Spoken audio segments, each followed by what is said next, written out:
Hey there! Alright, it is time. I'm going to do a bunch of videos today. They won't be overly long, most likely. First thing, I'm going to do a book report. Here's the book, The Real George Washington, The True Story of America's Most Indispensable Man. And this is by, embarrassingly enough, I don't know offhand the author, J.A. Perry and Andrew M. Ellison, and Cleon Skousen. So there's that. A friend of mine, good friend in my neighborhood, gave me this book, and I have to, because at first I was like, wow, that's really big, and I'm concerned more about things going on in modern times. But this so hit the spot and helped me understand what's going on, which is really the whole quest of what I'm doing, and Gatelynomics. Ask questions. What's really happening here? And go forth with boldness. So the book is, how long? It's 920 some odd pages. However, most of the last part is actually just like bibliography. From page, page 635 and on. So it's really only like a 600-page book. And I read, starting with the American Revolution, there it is, yeah, chapter, Troubled Command, General, it's from probably, I skipped like the first 100 pages. I'm going back and reading it now. I'm actually probably at least 50 pages in. So I have pretty much just read the entire thing. I started with American Revolution, ended with the death of George Washington. And really, I didn't take a lot of notes, so I'm just going to make some general comments when I was reading it. I'd say I'm reading this book about the American Revolution, and it's a real page turner. I don't know who's going to win. Looks like the British got it. Or, spoiler alert, the Americans win the revolution. So, there's that.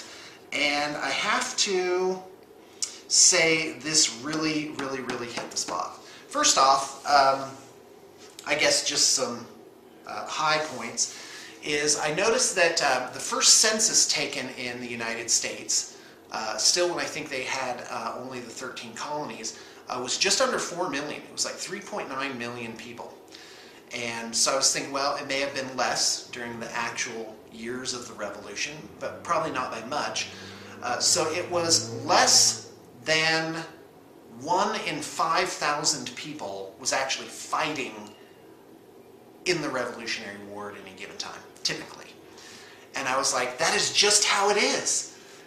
Because I am shocked, absolutely shocked at the apatheticness that I'm trying to get people to run for county delegate or state delegate and get involved in teaching people, motivating them, ready to drive them down there.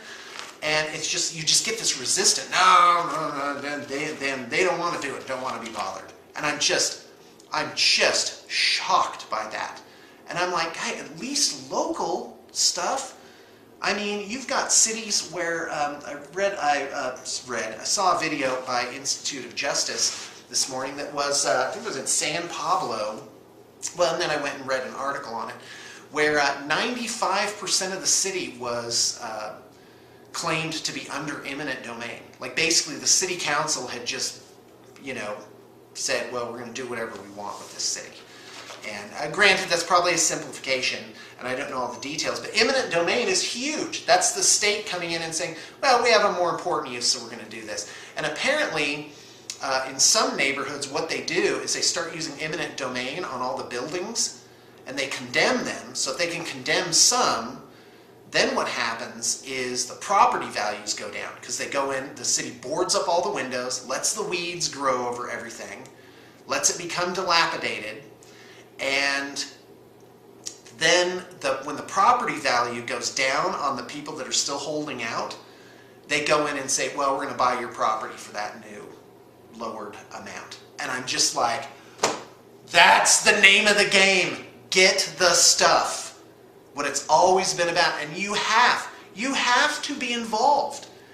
You've got to be the guys keeping an eagle eye on that city council. You've got to get down there. You've got to get down there and be involved. It's just, and it does affect you. So that little scenario was that a larger developer could come in, pave everything over, get rid of all the independent shops owned by local people, and that's what we're doing here. We're not using eminent domain, but Blue Table Painting is renovating this building, and it's always been a bit of a concern of mine. Like, who's going to covet the wonderful thing that we did and try and take it away from us? And so that's the lesson of this. You got to fight for your rights. Yeah, you have to fight. So, it was, and the revolutionaries, first off, they didn't know how it was going to end. Horrible things could have happened. Horrible things did happen to them just fighting it. Cannonballs, these very crude weapons of war, musket balls, shattering bones. Some of them probably had to have a leg or two amputated in the field with no anesthetic. Just a doctor and a bone saw just sawing them right off. I mean, can you think of something worse to happen to you? There's not many things that are worse than that. And they endured all of this. And quite frankly, I don't think 230 years is long enough to have forgotten the sacrifice of these people. To get the Bill of Rights. To get a written guarantee and create a government that was going to protect those rights for them. And now what disgusts me is we have people that are elected through that same process described in the Constitution. Article 1, I do believe. If I got my thing right, Article 1 is about the Congress, the legislative branch. Article 2 is about the presidency. Article 3 is about the judicial branch. I'm trying to get to know my Constitution better because I love it. I already know that I love the Bill of Rights, which is part of the Constitution. And they're legislating things that are the opposite of that. That's my problem. We have it worse than the colonists with respect to taxation. They were throwing tea in the harbor over 2%. And we're living complacently, can't even get anybody motivated at 40%.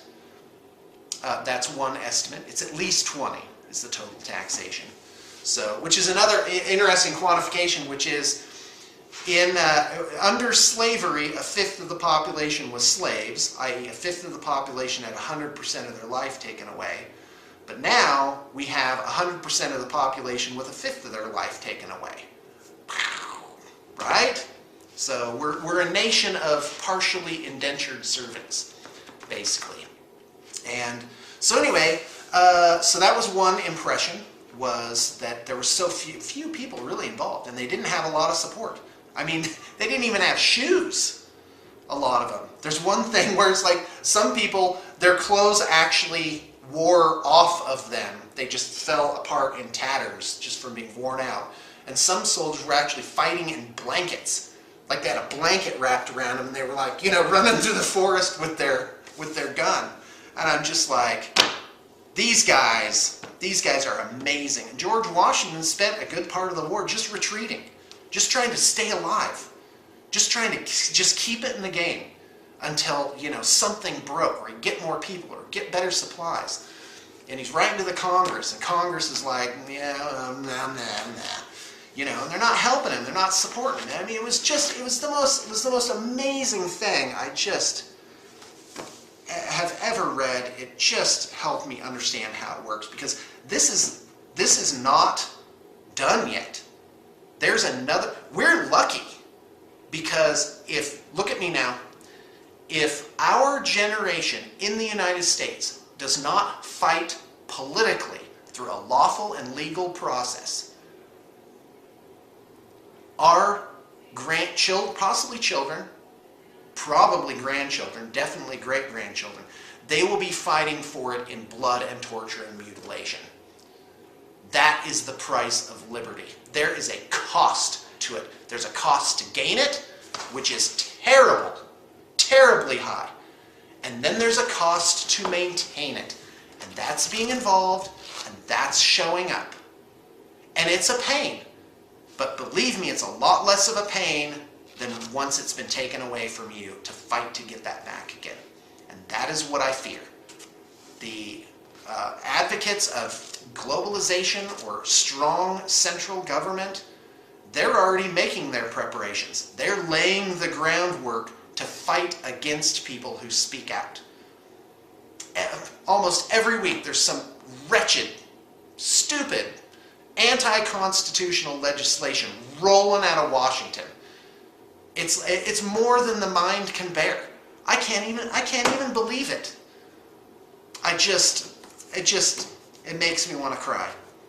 And these people, they suffered beyond what you can imagine. And, 86, 96, 2006, 236 years, that is not even getting started for how we should remember these people. So when I say the Pledge of Allegiance, I'm hearkening back to this. And it does bring a bit of a tear to my eye that we owe it. We owe it to our forefathers. We owe it to the principle of liberty to get up and peacefully use this wonderful rule of law, constitutional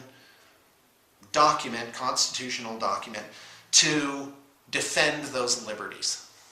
And people who are elected officers who do not circumspectly respect the most strict interpretation of this Constitution, the Bill of Rights, they deserve to be dragged from office and bow their heads in shame.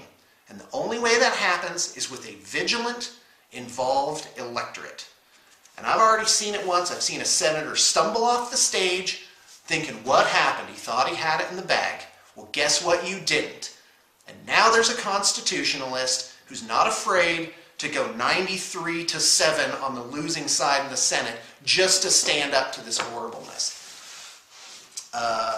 In Utah, we have a senator. I wish I had his book with me, but in his book he writes that innocent civilians have nothing to fear from the Patriot Act, a la warrantless searches. That guy needs to be gone because he does not understand what these people fought and died for. It was for property, to be secure in their persons, papers, and possessions. Oh yes, when they break the locks off my luggage, I don't care about the $3 locks. I care about the Bill of Rights. It's too much. It's too much for me. I got to do something. And so I'm showing up to my caucus, and we'll see who's running. We'll see who's running and who understands liberty. But there's only so many slots, and if those are filled with good constitutionalists, I will lay my head in rest at night, knowing that they're going to do the right thing. Won't that be nice? But you've got to be vigilant. You've got to elect good people. Let's move on. First off, not a fan of Hamilton. So Washington is the president, and in his cabinet he's got Jefferson and Hamilton. Jefferson is a Republican, so it's the same old fight. That's what occurred. I'm like, wow, we're still fighting the same thing. It's 1782, and here we are in 2012, and it's still basically the same arguments that we're having. It is about centralization of power versus liberty. And Hamilton wanted to start a central bank. Boo, Hamilton! Urgh. And Jefferson was like, oh my gosh, we absolutely cannot do that, completely against the central banks. And he's for a republic, which is that you disperse that power. You make sure the power is dispersed, erring on the side of going to the states and to individuals. And Hamilton is a centrist, central power. But you see, the problem at the time of the Revolutionary War was not enough government. Washington couldn't get his troops because there was no compulsory means to get the states to cooperate. They were just kind of cajoling them, please send troops, send supplies. And at the very beginning, they were even arguing from the different states. They were kind of like little nations, and they could scarcely keep the peace at the camp because what was it? Some of the Massachusetts riflemen were like bad-mouthing this other group. A little bit of trash talk. Well, no use trying to find anything in here. Because I really didn't take that many notes. It was just such a page turn. I was like, wow, I'm just reading this. But I got the spirit of it. Just amazing. So you've got, it's the same old fight. Right now, we have effectively worse than the British monarchy sitting in the White House right now. And I'm not talking about just the current administration. Anyone's like, this administration, you hear that in a lot of speeches. Went to a town hall last night, and they watched part of the Romney speech, and he was like, and that's all the farther back his memory can go, is 3 years. This administration, blarg. This administration, blarg. And I'm like, yeah, you either don't get it, or you're playing the sides, but they're really just all one side. They're the new British aristocracy, effectively, no matter who gets in there. Unless, of course, you get a strict constitutionalist, and that's rare. That's rare that they're even running now, because they get mistreatment. So at the hands of the parties that have sprung up, that really are just squabbling over the loot, basically. That's what you have. You have a couple of vultures now. You don't have two political parties. But it's more likely that a true liberty-minded individual is going to take root, I think, on the Republican side, because the nature of social programs is the centralization of power. Just throwing that out there. So anyway, so Jefferson and Hamilton, that argument is still going. Jefferson was the Republicans, not like the Republican Party as we know it now, which is kind of I think, gone off the rails. Which is decentralization of power versus Hamilton's Federalists, which was centralization of power. And they may have had a point, because for the Union to survive, they did need a certain centralization of power. But there's a sweet spot between total anarchy and total tyranny. It's got to be about a third of the way, if that. You got to be careful, because once the slider gets over here, it's easy to move the slider from anarchy into something. That's kind of people will naturally, I think, accept that. But it's very hard to move the slider that way. And right now, I'd say about 75% of our freedom is gone now. At least 50%. And that's a lot. That's like mortally wounded. If the Constitution were given a physical body, it would be just completely it would be in intensive care. We need the doctor. So that was my impression. So I'm like, boo, Hamilton, but maybe not so much, because, we did need to make sure it didn't fly apart at the seams, right? So there's that. And I got to tell you, because some people, they're like, because they find out that I support Ron Paul. I really support the Constitution. And I feel Ron Paul will easily make the greatest defender of constitutional principle. And how great to have him in such a high office as president. But they're like, well, Sean, you can't have no government. Oh, straw man, I never said no government. We don't have a problem with too little government in the United States right now. The problem is way too much government, and it has not gotten smaller. It has been progressively getting larger, and that trend needs to be reversed, stopped and reversed, or inevitably, we will be at complete tyranny. Oh, and with technology, what a horrible tyranny it will be. It is the solution to 1984 is 1776. That is really a truth. And I hold out hope. I'm optimistic. That's my book report on the real George Washington. Was all they went through, but that's just it. If you just hold out and do whatever you can, and the hand of providence is with you, miracles can happen. You can take down Goliath, and boy, they sure did that to the British. But it was not certain. It was not an easy thing. It was really a lot of different things. had to come together. Got to hand it to Ben Franklin over there on the other side doing the diplomatic end. So fantastic for him. I will leave you then this quote. This is, let me see. Hold on, is this Jefferson? He mentioned, or is this Washington? I'm just going to read it. No, I think it's Washington.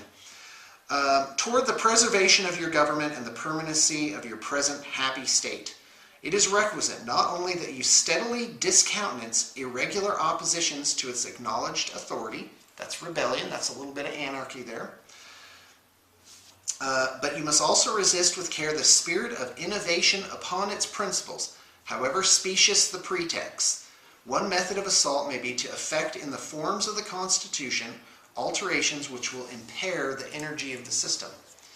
There's your 16th Amendment income tax. And thus to undermine what cannot be directly overthrown. If the people ever felt, quote, a modification of the constitutional powers to be necessary, let it be done by an amendment in the way which the Constitution designates. But let there be no change by usurpation. For though this, in one instance, may be the instrument of good, it is the customary weapon by which free governments are destroyed. And that, all you listeners, and listen carefully, that is what is happening right now. The Constitution is being destroyed by usurpation, by simply ignoring it and passing laws that are contrary to it. The Constitution is the supreme law of the land, and that is what these people died for, was to get those freedoms enshrined, and with a government that would protect them, not tear them down. So, highly recommend Real George Washington. It really hits the spot. In fact, I would recommend this as the starting point if you were on a political sort of journey and you want to take some of my recommendations. I would pick it up, or a book that's similar that kind of maybe just tells the same story. Thanks for tuning in.